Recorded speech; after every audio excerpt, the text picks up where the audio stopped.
Elo-Boosting, a term used to describe a person playing on another player's account in order to boost their rank. Elo-Boosting has become a full-time career in the last 5 years or so since the emergence of competitive esports. But not all black markets are made equal. For some Elo-Boosters, life is just so much easier than others. Today, we will be exploring why Elo-Boosting in Valorant is not only so much more common than other competitive games like League of Legends, but it is just so much easier as a career. We will be exploring how much boosters make, how their strategies differ from the ones in League of Legends, and how effective or ineffective Riot Games is at solving these issues. This is League of Documentary. So hello, I'm Sares. I'm owner of VBoosting.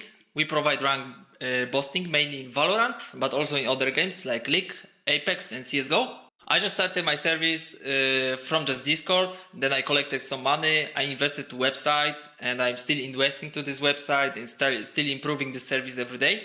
My monthly revenue and profit is like not that much now. It's around like 5k euro. But for sure the biggest website earning way much more, and I would say not really per hour, but it's like per boost, right? And boost like takes usually from 24 hours to 48, I would say. It's pretty quick, I would say, boosting in Valorant compared to League. Because Valorant is way easier to boost than in League of Legends. Because League of Legends now is very, like, you need teammates, and when someone inting, it's very hard to carry compared to old League. Valorant just boosted, just come and like 1v5. Because, for example, in League, there was strategy back in the days where it was like Master Taric, right? And it was Scale Master to just, and you just smash in game very quickly, right? But for Valorant Elo-Boosting, I would say there is no specific strategy. When I'm just watching my booster, I'm just watching, okay, so he's just running, spreading some headshots, winning the round, and that's how it goes. So for example, like in League, there is a lot of boosts to Gold and Diamond, right? Because it's also very, very affordable and easy to get. So for example, people don't like boss to Radiant or, I don't know, Immortal 3, because it's very, their friends maybe not believe like it's real, right? So they just want a little bit of boosting. The people sometimes do boosting because they don't have friends to play, right? So there's ordering the booster. One of the biggest markets in Elo-Boosting is paying to play with high Elo players. A lot of people want to feel like they have friends that are good at the game. Playing normal games with high Elo players is sort of like the modern day version of going to lunch with the jocks at your school. Many boosting websites offer services like this at the same prices that it costs to actually boost you. But there's also apps out there that allow you to find people to play with rather than having to go out and hiring a booster to play with you. Tapin.gg is the sponsor of today's video, and their website allows you to find high Elo friends to play with for a fraction of the cost of an actual Elo booster. Tapin.gg is the first on-demand platform that allows you to get a duo partner anytime that you want. Why would a high Elo player want to use Tapin instead of just boosting? It's because they get to have fun too.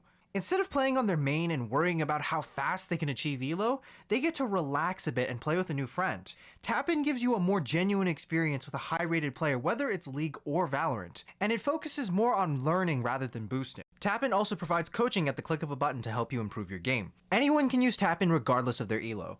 You can try tapin.gg today with my link in the description. Valorant is one of the most popular online shooting games in the world. Despite being on the market for a much shorter period of time, it's virtually tied in popularity with its main competitor, CSGO. Valorant has a massive Elo-Boosting market, enough so that hundreds of Elo-Boosters can make a full-time living doing nothing but playing Valorant all day.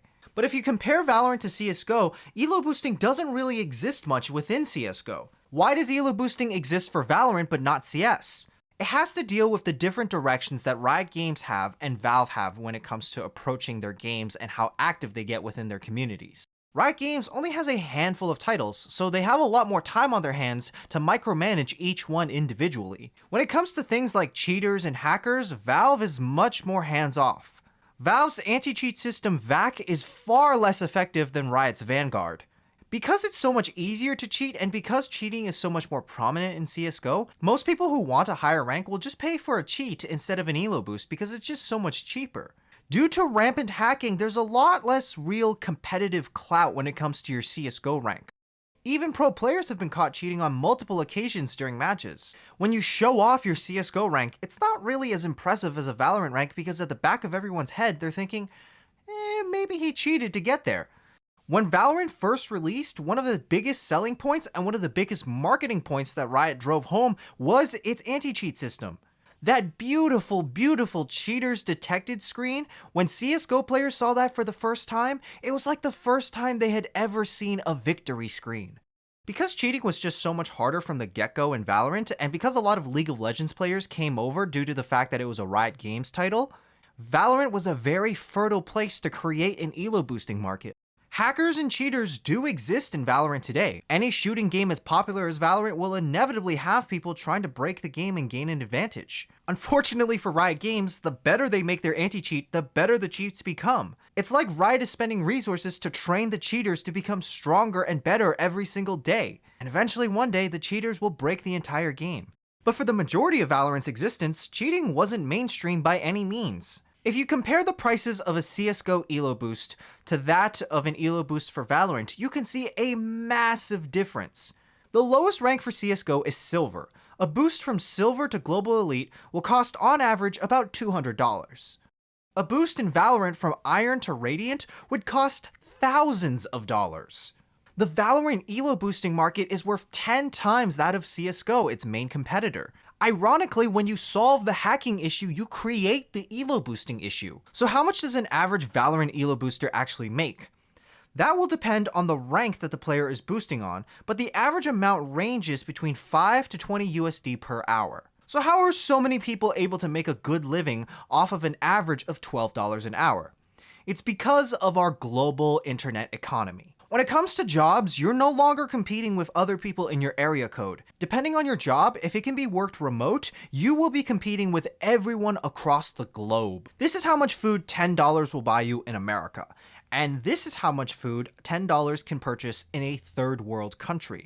Because human labor is just so much cheaper in poor nations, elo boosting became an extremely appealing job. Why would you be spending years to become a doctor just so you can earn the same amount of money as a Jett main? Many of the top elo boosters today come from Turkey. The average salary of a Turkish worker is about 5,000 USD annually. If you're an elo booster working for $12 an hour, you can make $5,000 easily within just 2 months. I have like very cheap prices, I would say, like lowest in the market, right? So I don't really get the USA booster because for him it's kinda low money, yes? But for Turkey guy, it's still good money. But of course, there is other boosters like from other countries, France, Germany, all over the world, right? There is a lot of Turkeys. And I will say to you also, when there is 2 boosters applying and the booster is from Turkey and the booster is from USA, of course they will pick the Turkey guy, right? Because he's cheaper and he will willing to work for lower wages, right?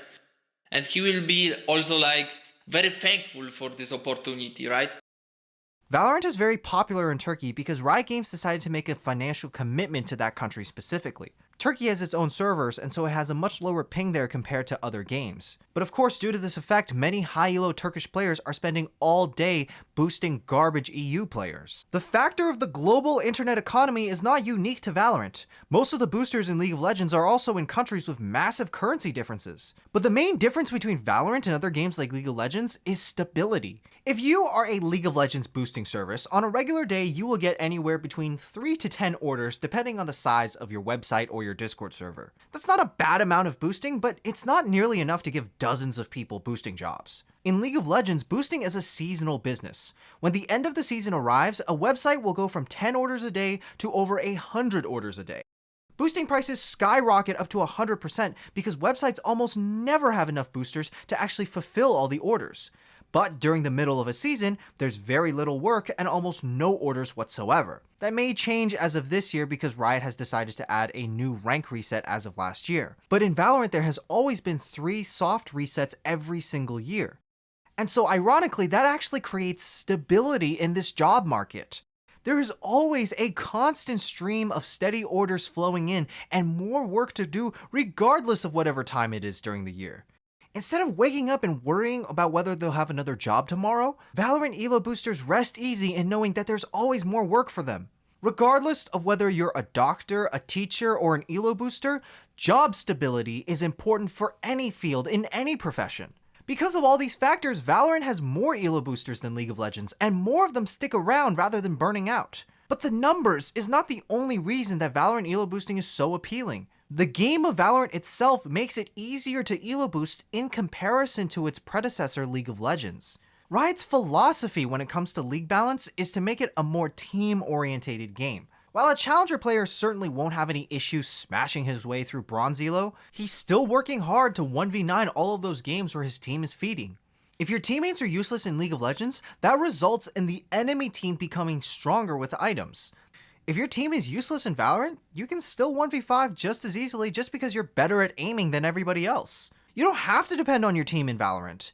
They're just target dummies that can scout for you and occasionally get a few more kills. Not only does Valorant's gameplay favor boosters, there's even an agent in-game that is basically an Elo booster's wet dream. This agent is basically designed for Elo boosting, and this agent's name should be pretty obvious to anyone who's played her before. It's Reyna. Reyna is not that unbalanced as you think, because Reyna is such a skill different champ. Like, if you're able to like one-shot her, like one-tap, she's just being so useless with her kit as well. Reyna's flashes are so useless because people don't know how to use it correctly. Perspective from a booster, Reyna is so broken because you know how to abuse it, right? Yeah, if you're a booster who's playing Reyna, it's so broken because you can abuse her kit. It's more broken than somebody else because you can like make a mistake, heal from it, and still like perform right because you're gonna have at least one kill per round. That's minimum. Right. What many boosting services offer is a service to be able to play agents that the buyer already plays in order to make sure that other people are not suspicious that this person has purchased an Elo boost. So if you're a Jett main and you don't want people to think that you've been Elo boosting, you'll ask the Elo booster to play Jett on your account instead of anyone else so that they don't get suspicious. In League of Legends, this can be a lot more difficult because if you're a top laner, it's really hard to start just picking up ADC mechanics. This potentially limits the amount of orders that you can do, and it can potentially make your grind a lot slower if you're not very good at AD carry. For Valorant, that doesn't really matter, because, again, the only thing that matters is, can you aim? And if you're high elo, that answer is probably yes. When elo boosters have free reign to pick whoever they want, they almost always pick Reyna. Reyna gets heal resets off of her kills, and a high elo Reyna player can basically 1v5 an entire team with her ult up. The other duelist that is very popular within the boosting community is Jett. While Jett has a lot of great tools in her kit and is arguably one of the best agents in the entire game, the main reason that boosters love her so much is because she's the best sniper rifle agent. Because so many boosters reside in poorer income countries, their ping tends to be really high. Certain guns are just not as effective when you have high ping. But if you're a sniper player, it doesn't really matter as much. You can play just as well on an operator sniper rifle because the op just one-shots people. Who cares if you have 150 ping? All you really need to do is hit them once. Everyone's calling we have a ping advantage, but it's so hard to play with this ping because sometimes your up throw is not working. When I'm dashing, I'm dying after the wall or something. But when I play operator with the high ping, it's super good.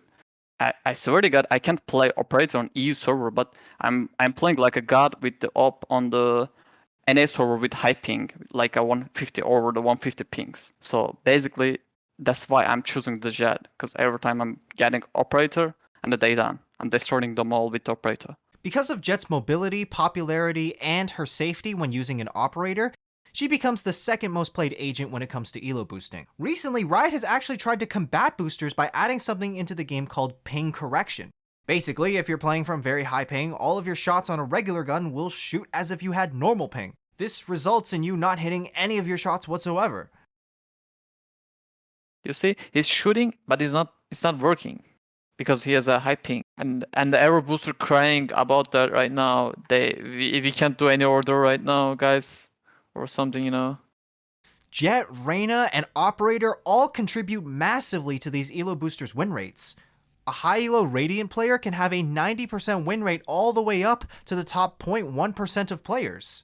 But the biggest factor, the absolute biggest factor that allows elo boosters to thrive so much more in Valorant than in any other game is the 3-man ranked queue. Most Elo boosters in League of Legends duo queue in order to get up the ranks faster. For Elo boosters in Valorant, having just that one extra player makes the game so much easier. Not only are you Elo boosting one more account at the same time, you're adding another really good player onto your team, which means that the games will go faster. Valorant Elo boosters actually have Discord servers in which they will post an order that they're working on to find multiple other boosters to play together.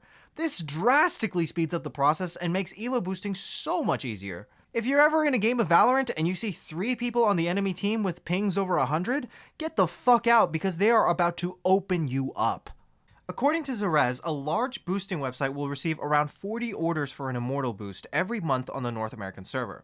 There are currently around 6 major websites, which means that with just these big players combined, there are roughly around 960 orders for Valorant Immortal in every 4-month episode.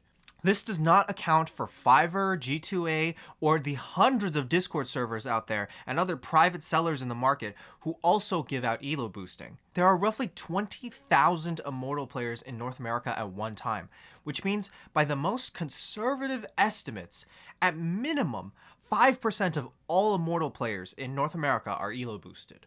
One of the things that I found the most interesting while researching the story was the idea that League of Legends boosters were leaving in order to boost for Valorant. If you think about it, that doesn't really make much sense because these two games are very, very different. They're not even in the same genre, and there's not a lot of skills that would transfer over. It seems that as the scene matures, the people who are Elo boosting right now are not going to give it up for any reason. If there's a newer, hotter, more easier market, they'll probably just move over to the next one. Imagine this scene after 20 years. Imagine you've been Elo boosting for 20 years. Are you going to just suddenly stop Elo boosting and try to get a regular career?